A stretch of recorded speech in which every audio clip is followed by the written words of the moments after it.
কুরবানির ঈদ মানে অনেক ব্যস্ততা, ইচ্ছা করলেও বাইরে যাওয়ার কোনো সুযোগ নেই। বাচ্চারা তো একটু চায় ঈদের দিন বা ঈদের পরের দিন একটু ঘুরতে বের হবে। তাই আমি আর আমার হাজব্যান্ড মিলে ডিসাইড করেছি ঈদের পরের দিন ওদের ঘুরতে নিয়ে যাব। যেই বাবা সেই কাজ, নিয়ে গেলাম বাইরে। কোথায় গেলাম সেটা জানতে হলে অবশ্যই ফুল ভিডিওটা দেখতে হবে। আসসালামু আলাইকুম, সবাই কেমন আছেন? নতুন একটি ভিডিওতে আমি আঁখি সবাইকে স্বাগতম জানাচ্ছি। আজ ঈদের দ্বিতীয় দিন ব্লগটা আপলোড করব ভেবেছিলাম, বাট কোনোভাবে শরীরটা সায় দিচ্ছিল না, মনটাও সায় দিচ্ছিল না, পারছিলাম না। যাই হোক, খুবই কষ্ট করে ব্লগটা রেডি করলাম। আপনাদের কাছে অনুরোধ থাকবে প্লিজ সবাই ফুল ভিডিওটা দেখবেন। এই তো আমরা আমাদের বাসার থেকে রিক্সা নিয়ে বের হয়ে গেলাম অজানা এক পথে, জানি না কোথায় যাব। বাট আজকে বাচ্চাদের নিয়ে একটু শহর থেকে একটু ভিতরের দিকে যাব, মানে গ্রামের দিকে যাব। শহরের কোলাহল আসলেই ভালো লাগছিল না, একটু উন্মুখ একদম শান্ত পরিবেশে যেতে মন চাচ্ছিল। তো আরনে পাপাকে বলেছিলাম তুমি আমাকে এমন একটা জায়গায় নিয়ে যাও যেখানে গেলে অনেক ভালো লাগবে, অনেক শান্তি লাগবে, অনেক ঠান্ডা লাগবে, অনেক ভালো লাগবে। বিশেষ করে কোরবানি ঈদের পরের দিন থেকে এত গরম ছিল, একদমই মন চাচ্ছিল না যে শহরে কোনো জায়গায় ঘুরতে যাই। মন চাচ্ছিল যে চলো না আমরা সবাই মিলে গ্রামে ঘুরে আসি। তো যেই বাবা সেই কাজ, আমরা কিন্তু গ্রামের উদ্দেশ্যে রওনা দিয়ে দিলাম। আমরা রিক্সা দিয়ে যেতে যেতে আপনাদের সব কিছু আসলে দেখাচ্ছি। এখানে স্প্লিট করে দিয়েছি যাতে আপনারা বোরিং ফিল না করেন, কারণ সম্পূর্ণ ভিডিওটা যদি দিতে যাই আপনারা একটু বোরিং হবেন, ফুল ভিডিওটা দেখতে আপনাদের মন যাবে না। দেখতে দেখতে একদম গ্রামে চলে এসে দেখেন ধান খের, তারপর গরু ছাগল, এই ঘোড়া ভুট্টা শাক সব কিছুই আজকের এই ভিডিওতে আপনারা কিন্তু দেখতে পারবেন। এ তো দেখতে পাচ্ছেন আমরা চলে এসেছি কোথায় জানেন তো? এই ব্রিজটার নাম নকশিপল্লী ব্রিজ। এটা জামালপুর শহরে যারা আছেন তারা অবশ্যই চিনবেন। এটা জামালপুর শহর থেকে বেশ ভিতরে। এই তো দেখেন গ্রামের বোনরা চাষি ভাইয়েরা ভুট্টা সুন্দর করে ক্ষেত থেকে উঠিয়ে সেগুলি শুকাতে দিয়েছে, সেটা নিয়ে একটু আমি মজা করছিলাম। এরপর আস্তে আস্তে ব্রিজ থেকে হেঁটে হেঁটে নিচের দিকে নামতেছিলাম। যত নিচের দিকে যাবেন, যারা জামালপুর শহরে আসেন চাইলে কিন্তু আপনারা এই দিকে আসতে পারেন ঘুরতে পরিবার সহকারে। যত নিচের দিকে যাবেন ব্রিজ থেকে ততই কিন্তু গ্রাম, তত কিন্তু সুন্দর, তত কিন্তু ক্ষেত, সব ধরনের সবজি শাক, আপনার অনেক ধরনের ধান, মানে সব কিছুই আসলে আপনারা দেখতে পারবেন। আপনাদের কাছে অনুরোধ থাকবে, দেখেন আমি স্প্লিট করে দিচ্ছি, মাঝে মাঝে সময় আমি একটু স্প্লিট কমিয়ে দিচ্ছি যাতে আপনারা সব কিছু দেখতে পারেন। এই যে দেখতে পাচ্ছেন গরু, এগুলো কিন্তু আমরা সাধারণত এইভাবে দেখতে পাই না। ছোট্ট এই বাছুরটা মাশাআল্লাহ দেখতে কিন্তু অনেক সুন্দর, তাই না? আর আমার দুষ্টামি তো আছেই। আর দেখেন এই যে খেজুর গাছে কি পরিমাণে খেজুর, মাশাআল্লাহ। এগুলি যদি দেখতে চান অবশ্যই কিন্তু গ্রামে যেতে হবে। এটাই আমি চেয়েছিলাম আমার হাজবেন্ডের কাছে, যে তুমি আমাকে গ্রামে নিয়ে যাবা, বাঁশ গাছ দেখবো, খেজুর গাছ দেখবো, সব কিছু দেখবো যেগুলো কিনা আমরা শহরে দেখতে পাই না। এরপরে দেখেন একদম খেতে ঢুকে আমি ঢেঁড়স গাছ থেকে একদম কচি একটা ঢেঁড়স ছিঁড়ে আমি ঢেঁড়স খাচ্ছিলাম। এই ধরনের অ্যাক্টিভিটিগুলো শুধুমাত্র গ্রামে গেলেই পাওয়া যায়। আমার মুখ ছবি দেখলে হয়তো বুঝতে পারবেন আমি ঘেমে কিন্তু একদমই মানে অসুস্থ হয়ে গিয়েছিলাম। বাট কে বলেন তো দেখি, এই যে এমন একটা জায়গায় আসলে এনার্জি কিন্তু দ্বিগুণ হয়ে যায়, তাই না? চারিদিকে সবুজ আর সবুজ, সাথে আমি আমার দুষ্টামি। আপনাদের কাছে কেমন লাগলো ভিডিওটা প্লিজ কমেন্ট করে জানাবেন। দেখেন পাশে ছিল পাট ক্ষেত, এর পাশে ঘোড়ার গাড়ি। বাবুরা এটা দেখে এত খুশি, তার সাথে সাথে বাবুর মাও অনেক খুশি।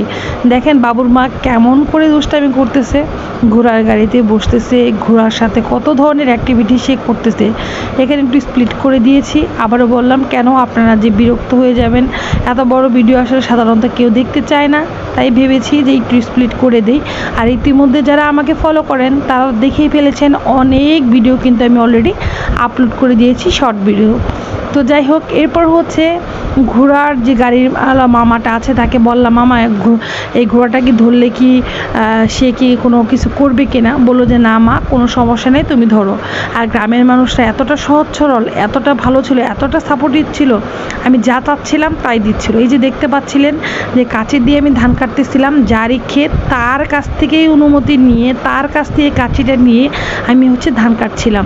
তারাও হচ্ছে আমার এই ধরনের অ্যাক্টিভিটি দেখে এতটা খুশি হয়েছে, তারা বুঝতেছিল যে আমরা শহরে থাকি, আমরা গ্রামে এসে একটু মজা করব।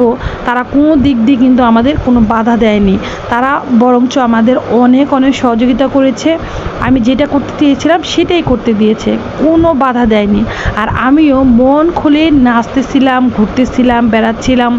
আর আমার হাজব্যান্ড এগুলি দেখতে বেশ এনজয় করে, সে বসে বসে আমার মজা, আমার প্রত্যেক ধরনের অ্যাক্টিভিটি তারা দেখতেছিল। এবং আমার সন্তানরাও কিন্তু এই অ্যাক্টিভিটিগুলি খুব এনজয় করছিল। আর এই ভিডিওগুলি করে দিয়েছে কিন্তু আমার বড় মেয়ে আনমন। মাশাআল্লাহ বলবেন, আমার মেয়েটার জন্য মন খুলে দোয়া করবেন। দেখেন আল্লাহ প্রদত্ত বাতাস, এত ঠান্ডা একটা বাতাস, হুট করে শরীরটা আমার একদম শীতল হয়ে যাচ্ছিল। যাই হোক, এই তো দেখতে পেলেন একদম হচ্ছে আমি কত নাচাকুদা করে একদম হরান হয়ে গিয়েছি। এখন হচ্ছে বাসায় ফেরার পালা। দেখতেই পাচ্ছেন আকাশটা একদম কালো হয়ে গেছে।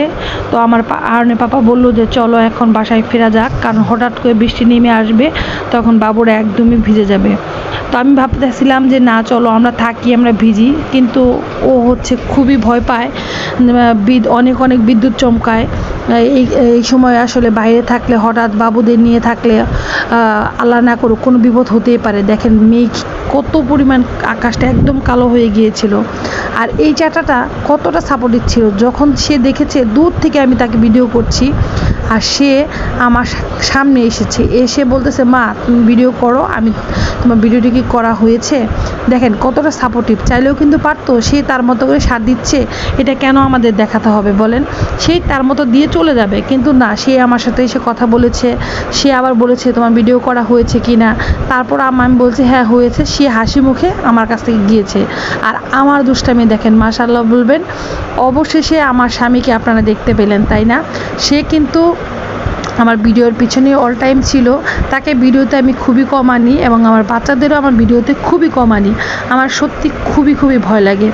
সবাই আমাদের জন্য দোয়া করবেন, সকল বিপদ আপদ, সকল বদনজর থেকে আমাদের এবং আমার পরিবারের সবাইকে আল্লাহ তাআলা হেফাজত দান করুক। এই তো দেখেন আমার হচ্ছে হাজব্যান্ডের হাত ধরে আমি হচ্ছে বাঁশ গাছ দেখাচ্ছিলাম। দেখো বাতাসে কি পরিমাণ দুলছে বাঁশ গাছটা, আর হুট করেই বৃষ্টি নামবে ভাব, আর এত বাতাস, আর আকাশ এত কালো হয়েছিল, দেখতে অনেক অনেক ভয় লাগতেছিল, আর অনেক ধুলা উঠতেছিল। তো আমার হচ্ছে ডাস্ট অ্যালার্জি, আমি ময়লা একদমই সহ্য করতে পারি না, বাট বরফ পানি এগুলোতে আসলে আমার কোনো প্রবলেম হয় না। এই যে দেখেন বাতাসে আমি যে কি করতেছি, আসলে কি বলবো, আসলে বলে বোঝাতে পারবো না যে আমার কতটা শান্তি লাগতেছিল, কতটা ভালো লাগতেছিল।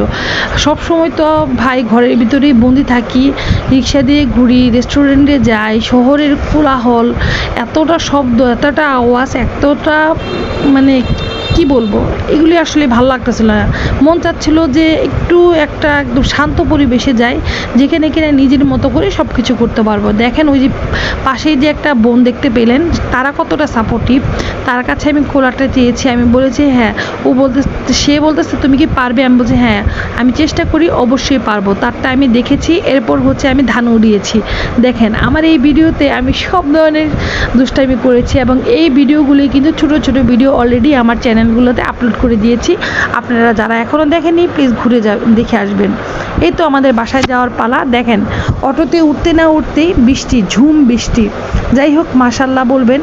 তো আলহামদুলিল্লাহ আল্লাহর দরবারে যে বাবুদের নিয়ে সহি সালামতে আমরা অটোতে উঠতে পেরেছি, এবং আমরা শহর থেকে কিন্তু বেশ অনেকটা ভিতরে গিয়েছিলাম, সেজন্য অনেকটা আরনের পাপা ভয় পাচ্ছিল যে আমরা অটো বন্ধ যদি না দিতে পারি সেক্ষেত্রে বাবুরা কিন্তু একদমই ভিজে যাবে। দেখেন আমি একদমই স্প্লিট করে দিয়েছি ভিডিওটা। আশেপাশের পরিবেশ এবং বৃষ্টি কতটা সুন্দর লাগতেছিল ভিডিওতে, আসলে আর সামনাসামনি সেটা বলে বোঝাতে পারবো না। তো ছোট্ট এই ভিডিওটি আপনাদের কাছে কেমন লাগলো কমেন্ট করে জানাবেন। আজকের মতো আমি কি বিদায় নিচ্ছি, এবং ঈদের দ্বিতীয় দিন আপনাদের কেমন কাটলো সেটা জানাতে কিন্তু একদম ভুলবেন না।